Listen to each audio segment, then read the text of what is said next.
इतके soft spongy लुसलुशीत doughnut बघितल्यानंतर तुमचा विश्वास बसणार नाही का हे डोनट घरी बनवलेले आहेत. ही रेसिपी बघितल्यानंतर तुम्ही डोनट्स बनवण्यात एक्सपर्ट होऊन जाल. चला तर मग लगेच रेसिपीला सुरुवात करूया. नमस्कार, मी मनीषाज किचनमध्ये तुमचं स्वागत आहे. तर डोनट्स बनवण्यासाठी सगळ्यात आधी आपल्याला ईस्ट फर्मेंट करायसाठी ठेवायचं आहे. तर त्यासाठी इथे मी अर्धा कप कोमट पाणी घेतलेलं आहे. त्यात मी टाकणार आहे 2 चमचे पावडर शुगर मेल्ट करून घ्यायची आणि नंतर त्यात टाकणार आहे 2 चमचे ईस्ट. हे इन्स्टंट ॲक्टिव्ह ईस्ट आहे, ते मी त्यात टाकून घेते. ईस्ट टाकल्यानंतर ते व्यवस्थित मिक्स करायचं आहे आणि मग त्यानंतर आपल्याला त्यावर झाकण ठेवायचं आणि बाजूला ठेवून द्यायचं आहे. तर 10 मिनटं आपल्याला याला अजिबात धक्का लावायचा नाही. ईस्ट फर्मेंट होईपर्यंत याला बाजूला ठेवून द्यायचं आहे, त्याला अजिबात हलवायचं नाही. तर मी हे आता ठेवून देते. तर ईस्ट फर्मेंट होतं आहे तोपर्यंत आपण बाकीचं साहित्य बघू. तर इथे मी 3 वाटी मैदा घेतला आहे. त्यात टाकलं अर्धा चमचा मीठ आणि 3 वाटी मैद्यासाठी मी इथे 6 चमचे पिठी साखर टाकलेली आहे.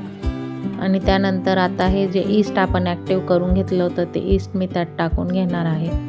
तर हे सगळं व्यवस्थित मिक्स करून घ्यायचं. त्यानंतर त्यात लागेल तसं पाणी टाकून आपल्याला अगदी मऊ लुसलुशीत असा चपातीसारखा गोळा त्याचा मळून घ्यायचा आहे. तर हे बघा, तुम्ही बघू शकता अशा पद्धतीने चांगलं मिक्स करून आपल्याला अगदी मऊ लुसलुशीत असा गोळा मळून घ्यायचा आहे. गोळा मऊच मळायचा, निबर मळायचा नाहीतर मग डोनट्स जेव्हा आपण फ्राय करू त्याला तडे पडतील, म्हणून अगदी मऊ लुसलुशीत आणि अशा पद्धतीने खेचून आपल्याला ही कणिक मळून घ्यायची आहे. तर कमीत कमी 10 ते 15 मिनटं आपल्याला ही कणिक चांगली अशा पद्धतीने मळून घ्यायची आहे. अगदी मऊ असा आपल्याला त्याचा डो तयार करायचा आहे. तर हे बघा, तुम्ही बघू शकता.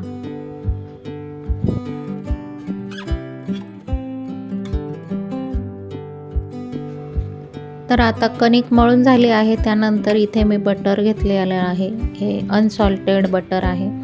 तर ते बटर त्यात चांगलं एकजीव करायचं आणि पुन्हा कणिक 5 मिनटासाठी आपल्याला चांगली मळून घ्यायची आहे. बटर पूर्ण त्यात मिक्स झालं पाहिजे. तर हे बघा, तुम्ही बघू शकता अशा पद्धतीने खेचून कणिक मळायची, म्हणजे त्यातलं ग्लुटन रिलीज होतं आणि कणकेला छान असं स्ट्रेचनेस येतो आणि त्यामुळे मग फर्मेंट व्हायला छान मदत होते. तर हे बघा, तुम्ही बघू शकता. तर कणिक आता आपली छान मळून झालेली आहे. त्याचा आता छान मऊ असा डो तयार करायचा आणि तो त्याच्यावर झाकण ठेवायचं आणि तो डो पण आपल्याला फर्मेंट होण्यासाठी कमीत कमी अर्धा तास आपल्याला हा ठेवून द्यायचा आहे. तर मी आता त्याच्यावर झाकण ठेवते आणि फर्मेंट होण्यासाठी ठेवून देते.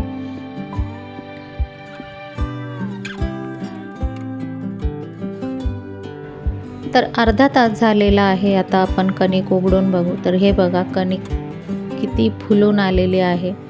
तर मी तुम्हाला दाबून दाखवते. अगदी मऊ आणि फ्लफी अशी आपली कणिक तयार झालेली आहे. आता ही पुन्हा थोडीशी मळून घ्यायची आणि आपण लगेच आता त्याचे डोनट बनवायला सुरुवात करायचं आहे. तर यातला मी थोडासा चपातीच्या डोपेक्षा मोठा थोडा गोळा काढून घेते आणि मग त्यापासून आपण डोनट तयार करणार आहोत.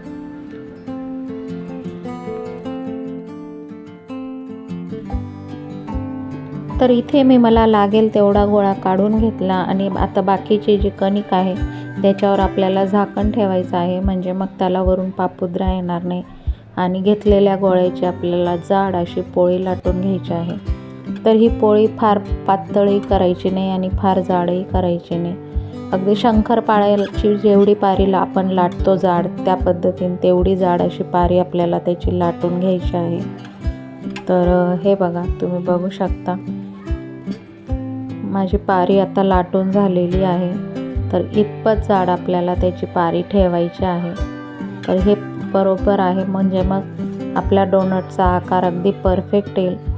तर इथे मी डोनट बनवण्यासाठी तुमच्याकडे जर डोनट कटर नसेल तर मग तुम्ही अशा पद्धतीने एक मोठा ग्लास घेऊ शकता. तर मी इथे ग्लास घेतला आहे आणि आतला आकार देण्यासाठी इथे छोटंसं झाकण होतं, त्याच्याने मी आतला आकार देणार आहे. तर हे बघा, तुम्ही बघू शकता अशा पद्धतीने आकार देऊन आणि आपण डोनट बनवून घेणार आहोत. तर अशाच पद्धतीने मी सगळे डोनट बनवून घेते. तर डोनट बनवल्यानंतर पण आपल्याला ते डोनट कमीत कमी 1 ते 1.5 तासासाठी मुरण्यासाठी ठेवायचे आहेत. ते आपल्याला लगेच फ्राय करायला घ्यायचे नाहीत. तर मी आता सगळे डोनट बनवून घेते आणि कमीत कमी अर्धा तास तरी ते मुरण्यासाठी ठेवणार आहोत.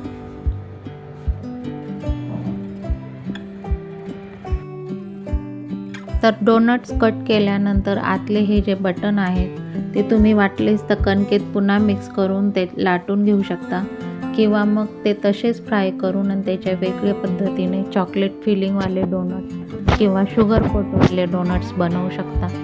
तर मी त्याचे शुगर कोटवाले डोनट्स बनवणार आहेत, ते मी तुम्हाला दाखवेलच. तर हे बघा, अर्धा तास झाला आहे. डोनट आता आपले किती छान फुलले आहेत. आता लगेच आपण हे डोनट्स तळायला घेऊ. तर मी कढईत तेल गरम करण्यासाठी ठेवलेलं आहे. मध्यम आचेवर आपल्याला हे डोनट्स तळून घ्यायचे आहेत. तर तेल गरम झालं आहे. खूप जास्त कडक पण तेल तापवायचं नाही, मध्यम तापमानावरच डोनट्स आपल्याला तळून घ्यायचे आहेत. म्हणजे मग ते आतपर्यंत छान शिजतात आणि छान फुलून वरती येतात, कच्चे राहत नाहीत. अशा पद्धतीने वरच्या बाजूने तेल टाकलं की ते छान वरच्या बाजूनेही फुलतात आणि छान डोनट्सचा असा आकार येतो. तर हे बघा, तुम्ही बघू शकता. तर एका बाजूने गोल्डन ब्राऊन रंग आला की डोनट्स उलटवायचे आणि दुसऱ्या बाजूने पण गोल्डन ब्राऊन होईपर्यंत परतून घ्यायचे. हे खूप वेळा वर खाली उलटे पालटे करायचे नाही. दोन्ही बाजूने गोल्डन ब्राऊन रंग आला की लगेच ते काढून घ्यायचे. तर आता हे सगळे डोनट्स अशा पद्धतीने तळून घ्यायचे आणि थंड होऊ द्यायचे. तर डोनट्स थंड होईपर्यंत मी तुम्हाला डोनट्स डीप करण्यासाठी ग्लेज बनवून दाखवते. तर मी चॉकलेटचे आणि शुगरचे दोन्ही प्रकारचे ग्लेज तुम्हाला दाखवणार आहे. तर हे बघा, सगळे डोनट्स मी अशा पद्धतीने आधी फ्राय करून घेते. तर डोनट्स आपले सगळे तळून झालेले आहेत. आता आपण त्याला शुगर ग्लेज आणि चॉकलेट ग्लेजचं कोटिंग करू, डेकोरेट करू. तर हे बघा, तुम्ही बघू शकता किती मऊ, फ्लफी आणि स्पंजी असे आपले डोनट्स तयार झालेले आहेत. तर इथं मी सगळ्यात आधी शुगर ग्लेज करून दाखवते. तर शुगर ग्लेज करण्यासाठी मी इथे 3 चमचे पिठी साखर घेतली आहे.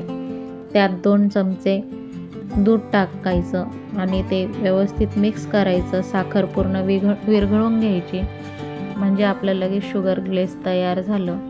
आता यात आपण डोनट डीप करायचं आणि सुकण्यासाठी ठेवायचं.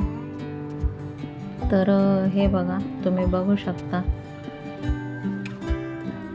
तर इथे मी सगळ्यात आधी शुगर ग्लेज लावून दाखवते.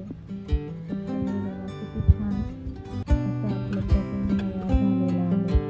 हे शुगर ग्लेजवाले डोनट्स खायला अतिशय टेस्टी लागतात. सिंपल आणि साधी रेसिपी आहे. तुमच्याकडे घरात चॉकलेट नसेल तरी तुम्ही हे शुगर ग्लेजमध्ये डीप करून डोनट्स खाऊ शकता. तर दुसरं आपण आता चॉकलेट ग्लेजवालं कोटिंग बघणार आहोत.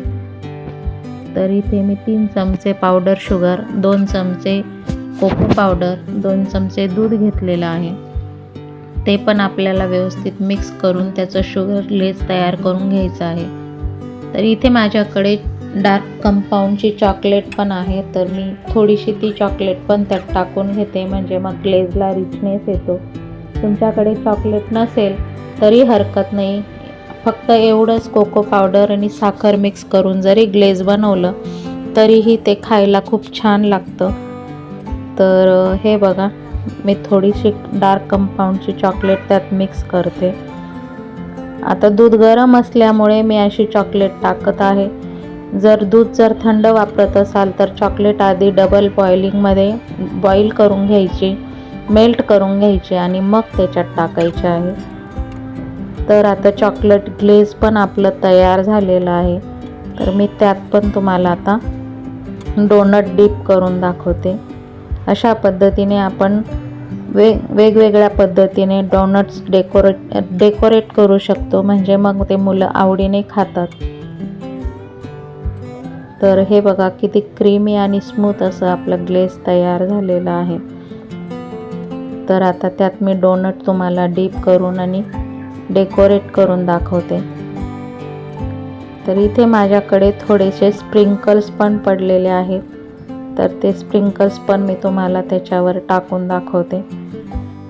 तर डोनट डेकोरेट करण्यासाठी तुम्ही तुमच्या आवडीप्रमाणे पाहिजे तसं डेकोरेशन करू शकता. तुमच्याकडे जर सिल्वर गोल्डन स्प्रिंकल्स असतील तर ते टाकू शकता. व्हाईट कंपाऊंड जे चॉकलेट असेल तर तेही टाकू शकता. अशा पद्धतीने डेकोरेट केलेले डोनट्स मुलांना दिसले तर मुलांना बघूनच आनंद होतो आणि मग ते आवडीने खातात पण. तर तुम्हीही अशाच पद्धतीने डोनट्स घरच्या घरी बनवून बघा आणि कसे झाले ते मला कमेंट करून नक्की सांगा. तर एक डोनट्स आपण आता खोलून बघू. तर मी हे शुगर ग्लेझवालं डोनट घेतलेलं आहे.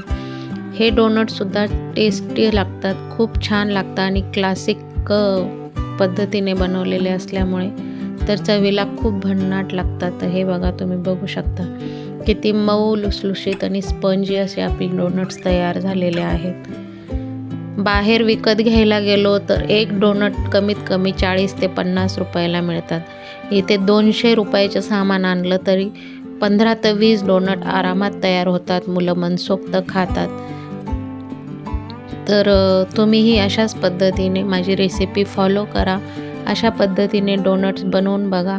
अगदी बेकरीप्रमाणे डोनट्स घरच्या घरी तयार होतील. तर तुम्हाला माझी रेसिपी कशी वाटली कमेंटमध्ये नक्की सांगा. अजून कुठली रेसिपी तुम्हाला बघायची असेल तर तेही सांगा. रेसिपी आवडल्यास रेसिपीला लाईक करा, शेअर करा आणि माझ्या चॅनलला सबस्क्राईब करा. अशाच नवनवीन रेसिपीजसोबत आपण पुन्हा भेटू. व्हिडिओ शेवटपर्यंत बघितला त्याबद्दल मनापासून धन्यवाद.